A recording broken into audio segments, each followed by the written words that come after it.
Today we're taking a look at these NFL matches, which are happening on Sunday, September 25, 2022, and giving you match breakdowns, betting tips and predictions in general on these games.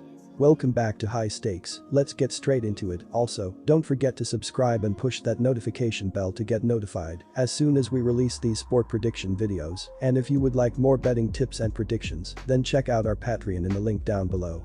Our new Patreon is a way for us to help you improve your chances of making more money. Multiple plans are available for each and every one of you. By becoming a member of the High Stakes Patreon, you will have access to our best team picks, total picks, parlay picks and much more. Stop wasting hours of your time searching for bad betting predictions that ends up costing you a lot of time and money. Join the High Stakes Patreon now and get the best betting picks. Going back to our video, we will give you 2 betting picks for each game, a team pick and a total pick based on facts and detailed explanation. So make sure to watch our videos till the end so you don't miss any of our picks. New Orleans Saints vs Carolina Panthers. The Panthers are better than their 0-2 record indicates, and the Saints may be a bit worse than their 1-1 record.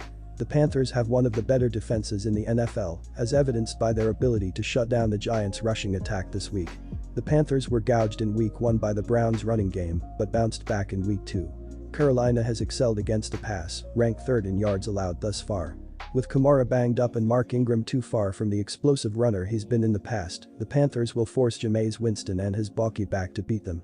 Winston looked very much like the Winston that threw over 30 interceptions in a season for the Bucs early in his career last week.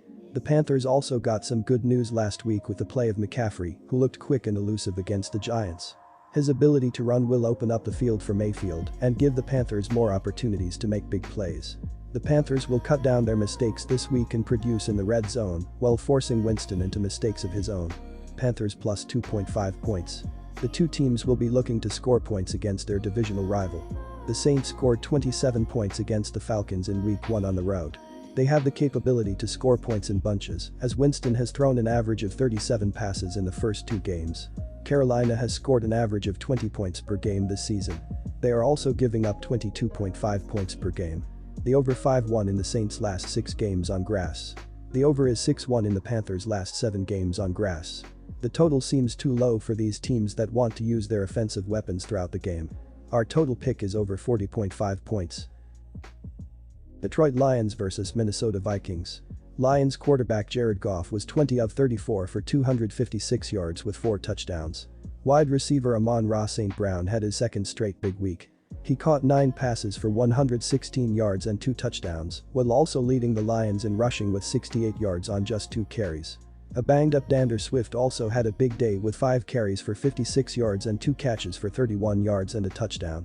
The Lions racked up 425 yards of total offense on the day, including 191 on the ground. Defensively, the Lions allowed 396 yards of total offense, including a whopping 308 through the air. They had the game's only turnover with an interception and had 5 sacks in the game and 11 quarterback hits. This is a healthy line to invest in for a game that likely would have been at 10 points or slightly higher had the Vikings shown up on Monday night. True, the Vikings' defense was certainly exposed by the Eagles' run game, something the Packers didn't commit to in the opener against Minnesota. The difference in this game will likely come down to the setting. Minnesota should be quite comfortable at home against a Detroit defense that is in the bottom third of the league, particularly against the pass. After being held in check in Philly, expect a return to dominance from Justin Jefferson in this game. Jefferson wants to stake his claim as the best receiver in football, and what better way than going up against a secondary, allowing over 300 yards passing per game. Away from the bright lights of prime time, Cousins should again find a rhythm and utilize all of his offensive weapons. Don't be surprised if Vikings RB Dalvin Cook has his first breakout game of 2022, with the Lions likely playing more of a base nickel against the Vikings' passing attack. On the other side of the ball, the Lions have thrived on the ground, but this will be a game in which they're playing from behind early, so their run game is unlikely to thrive in this matchup. The Vikings will return to the form that dominated GB in Week 1 and hand the Lions a double-digit loss. Vikings minus 5.5 points. In the last 6 meetings, the over is 4-2. Wavering defense and weapons like Justin Jefferson, DeAndre Swift, Adam Thielen, Amon-Ra St. Brown for Kirk Cousins, and Jared Goff make the over look better for bettors. The Lions sit with the 3rd best defense and the 3rd best defense. This is where Kirk Cousins put up the numbers that tricks everyone into signing him for $84 million again. Our total pick is over 52.5 points. Kansas City Chiefs vs Indianapolis Colts. Kansas City had all they wanted from Los Angeles in a battle of AFC West opponents, but got a big defensive play in the fourth quarter to end up with a victory. The Chiefs ran their mark to 2-0 on the year and try to make it 3 straight wins to open the season with a road triumph here.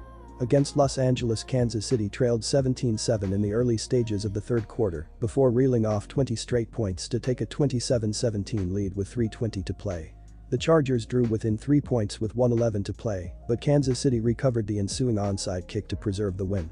Kansas City was outgained 401-319 in total offense, lost a first down battle 21-15, and was crushed in time of possession by a 33-37 to 26-23 margin. On the plus side, the Chiefs forced the game's lone turnover, and it was a 99-yard pick six by Jalen Watson to give Kansas City a 24-17 lead with 10:29 to play that they wouldn't relinquish. On the year, the Colts are 10th in the league in passing offense, with an average of 252 yards per game through the air, while they are 12th in rushing offense, with 115.5 yards per contest on the ground. Indianapolis is last in the league in scoring offense with 10 points per game, while they stand 17th in scoring defense by allowing 22 points per contest. Matt Ryan is 48 of 80 passing for 547 yards with 1 touchdown against 4 interceptions. He has rushed for 12 yards while getting sacked 7 times. Jonathan Taylor leads the team with 40 carries for 215 yards, plus a score on the ground this season. Nyheim Hines, 4 carries, 4 yards, is more of a pass-catching threat, but he has seen some action on the ground as well. Michael Pittman Jr. is second on the team with 9 receptions for 121 yards, plus a score on the year.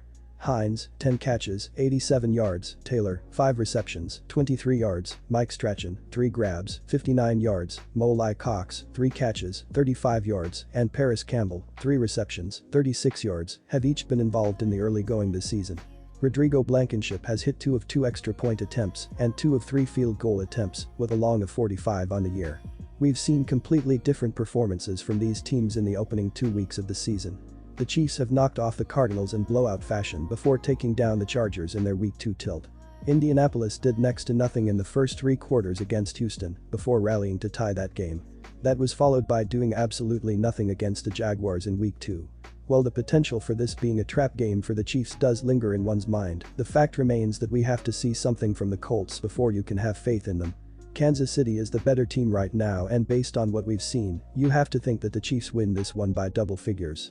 Kansas City Chiefs minus 5.5 points. Patrick Mahomes does not seem to miss Tyreek Hill. He's been spreading the ball around better than he has his entire career. 9 different players had a reception on Thursday night, which is absolutely insane. In Week 1, the Chiefs exposed the Cardinals and dropped 44 points on them in a 44-21 victory. The running game for the Chiefs has also been a pleasant surprise, as Clyde Edwards-Helaire is finally showing why he was drafted as early as he was. He looked explosive with plenty of yak and breaking tackles left and right. Travis Kelce remains the league's best tight end, and the additions of Juju Smith-Schuster and Marquez Valdez-Scantling are proving to be good ones, although neither has really burst onto the scene thus far. The threat of these receivers with Mahomes is enough to make this offense go. I'm going to take a chance on the under here. The Chiefs are on the road, and the Colts are going to try to run the ball non-stop to keep the Chiefs off the field and maintain possession. I don't think it will be enough to hold off the Chiefs, but it very well might be enough to hit the under. The Colts have gone under in both of their games so far this season, and the Chiefs went under last week. The Chiefs have recently shown more of a willingness to establish their ground game, so ideally they do a lot of that in the first half and let Mahomes take over in the second. I think this number is a tad too high considering how dreadful this Colts offense has looked with Matt Ryan at the helm. Our total pick is under 50.5 points.